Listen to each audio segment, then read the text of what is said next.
Hey guys, so today I'm filming my beginner's guide to makeup eye brushes video. I will have my face brushes video linked down below. And in this video, I'm also going to tell you how I clean my brushes and what products that I recommend. And I'm just going to jump into it, but first I have to talk about my makeup.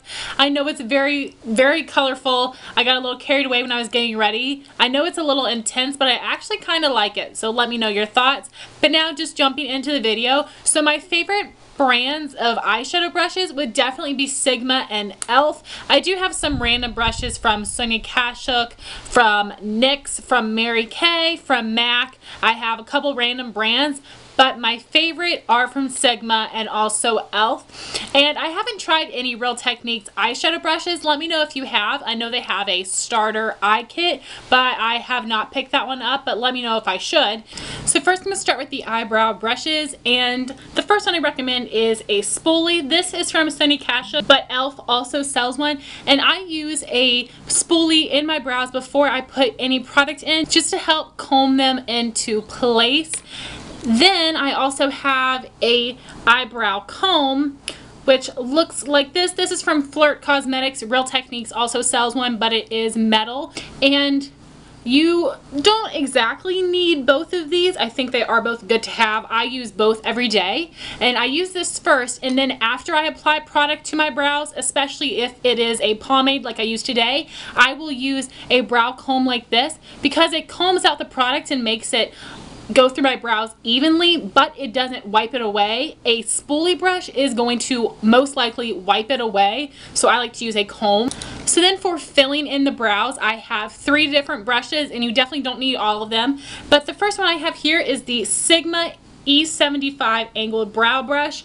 This is so perfect for applying powder. This is such a great size. It's a nice small size, so it's really easy to be really precise and to help shape the brows and fill them in. And like I said, I use this for powder. Another great one is from Anastasia. This is the number 7. So you have the angled brush and you also have a spoolie. And this is a bit more expensive because it is from Anastasia, but this is such a good value because you have the angled side and the spoolie, so you can just kind of flip back and forth when you're applying it. Having 2 in 1 is so convenient, so that is another really great one. And then I have this NYX B22 angled eyeliner brush, and this has got synthetic bristles, which is great because it is very easy to clean. And this is what I use when I am using a eyebrow gel or a pomade. This brush makes it apply really well, and it's not going to ruin the bristles like it would a brush like this. So this is just perfect, and it works really well, and it's very inexpensive. So now moving on to eyeshadow brushes for eye bases or cream eyeshadows. I have this one from Mary Kay. This is their cream eye color / concealer brush. A lot of basic concealer brushes can work really well for this too because they are made to use with liquid products. So this brush just picks up the right amount of product, and it will help it apply smoothly on your lid. If I was to use a regular eyeshadow brush, it would probably apply patchy and it would be very sheer. So this works really well. Sometimes I do apply cream bases with my fingers, but if I do have longer fingernails, I don't want to risk jabbing my cream eyeshadow, and it's much easier to just use a brush like this. Then another one I have is the Sigma P82 Precision Round Brush, and I use this in my crease. You could also definitely use this one all over your lid as well. They have 5 different precision brushes of all different shapes, so you can find what would work best for you, but because this does have these 2 fibers here, this also works great for cream products, so I like this one a lot. Like I said, I use this one in my crease. So now moving on to eyeshadow brushes that will pack color on your lid. I have 2 from the opposite ends of the price spectrum. I have the $1 e.l.f. eyeshadow brush and the MAC 239, which is about $25. So first I'm going to start with the e.l.f. This is from their Escentuals line, which only cost $1. This is so great at packing color on your lid. and it really helps colors be more intense. I have used this forever. I told you in my face brushes video that the white handle face brushes are crap, but the white handle eye brushes are very good. So I love this for packing color on the lid. And then my MAC 239 is my beloved brush. This is very expensive, but I would absolutely buy it again. I'm not going to say that you need to have it because this brush works just fine, but I do think that the MAC works better for really applying and pressing eyeshadow onto your lid. And it works with pigments, it works with like eyeshadows with a lot of fallout. But either of these are fine, and it just is a little bit more dense than the e.l.f. brush, but either one of these would be great for packing eyeshadow onto your lid. So now for a crease brush, I also have two. I have one from e.l.f. and one from Sigma. So this first one from e.l.f. is the Escentuals Blending Eye Brush. Now this is called a blending brush, but it is much too stiff for blending. It is better for the crease, and it does have a little bit of a tapered point, so it is really, really great for getting right in the crease of your eye socket to apply some intense color. Then I also have the Sigma E25 blending brush. This is much more tapered and it fits into the socket really well. And since this brush is white hair, even though it's clean, it is still going to stain if you use a dark color, which isn't that big of a deal, but just letting you know that if you're wondering why all of the product is not coming out of your brush is because it's stained. But you can see there is quite a difference between the two of these, but both of them work really, really well for the crease.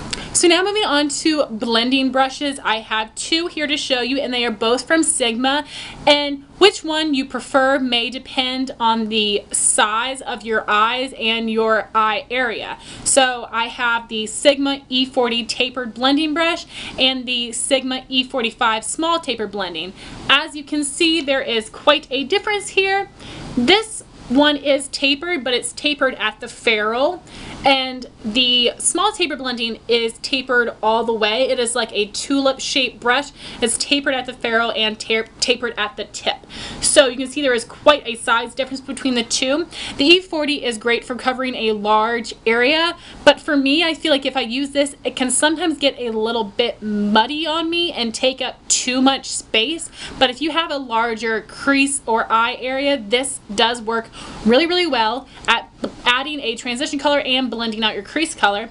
But my Sigma E45 is what I use on a daily basis because this helps fade the edges of my crease color while still applying transition eyeshadow without getting too far up into my brow bone areas. So this one is just perfect for me. I think it applies color beautifully, and I love this shape so much. So then I have a pencil brush. This is from Sigma. This is their E30, and this works really well for applying color to the outer V or intensifying the crease, and this is also great for applying color on the lower lash line. I don't think this is absolutely essential because you can just take your flat shader brush and use that to intensify your outer corners, but I do think this is a really, really great brush. So now I want to move on to the products that I use to wash my brushes and the technique that I use to wash my brushes. So there is two types. There is spot cleaning and deep cleaning. Spot cleaning is basically something that you're going to do just to get off that top layer of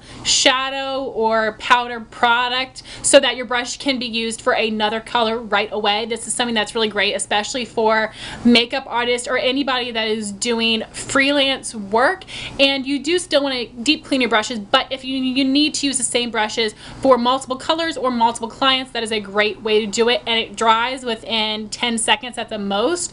And then deep cleaning is basically shampooing your brushes, so it's going to take longer to dry. I like to leave mine for a couple hours or overnight. So there are two different ways to wash your brushes. So I first wanted to talk about the tools that I use to wash my brushes. Number one, your hands. I will run the brush into my palm. I also like to run it on my fingernails to make sure that I'm really getting into the bristles so that I'm getting all of the product out. And another great product is the Sigma Spa Glove. This was a deluxe sample I got when I ordered all of my Sigma brushes last year. And I do think that you can get this. They do have the Spa Glove available. It is very expensive, but I know some people have said that some types of kitchen gloves or pet gloves actually have these ridges in them. So it's not just rubber gloves. It's because there are these textures and ridges that help get into your brush to clean out all of the product. So I just have this little sample and it works really well. I know some people probably don't use this because it isn't an actual glove, but I just hold it in my hand like this and then rub my brushes on it. I actually use the bigger round rubber pieces here for my face brushes, and then I use these small little squigglies here. I use this for my eye brushes to really get in there, and it works really well. I use it every single time that I wash my brushes, and it works really, really well. So if you're able to get that sample from Sigma, I absolutely recommend it because it works really, really well in my opinion. And I'm not going to purchase the spa glove because it is way too expensive for what it's worth. But if you find a really good Sigma sale, then I recommend that you jump on it because I think it's a really, really good product. So now I want to talk about the actual products that I like to use to wash my brushes. So for spot cleaning my brushes, I use my Bare Essentials ID Quick Change Brush Cleaner. And how I use this is I take a paper towel and I spray the product on the paper towel. Then I will take my brush and just rub it in that area until no more powder or product comes off of the brush.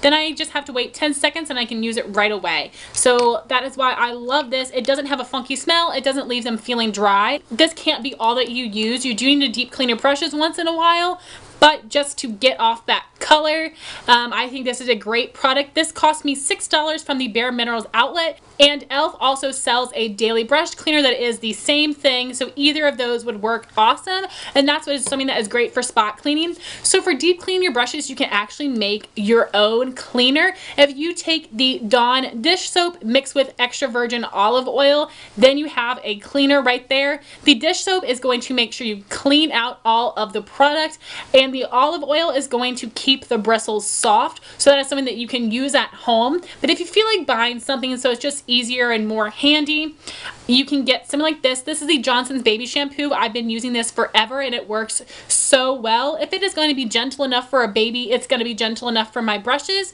So like I said, I will just apply some on the spa glove and then run my brushes through it. And if you want a solid type cleanser, I have the Dr. Bronner's bar of soap. This is the lavender scent. They have a couple different scents. Dr. Bronner's also has a liquid form like this, both which are great. I like to use this especially for my beauty blender, which can be a bit more difficult to use, but you can also use this for your regular brushes and it will just be an easier form. It's less messy because you can hold on to it like this. So this is the Dr. Bronner's, which is the least expensive of the options.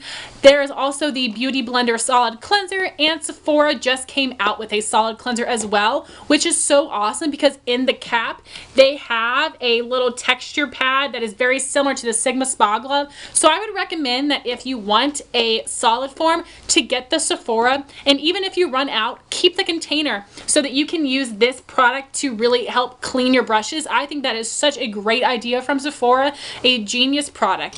So when you're washing your brushes under the faucet, you never want to hold it like this because then you will get water into the ferrule, which will loosen the glue and your bristles will fall out. You want to hold it at an angle like this. Thank you guys so much for watching. Please rate, comment, and subscribe, and I'll talk to you soon. Bye guys.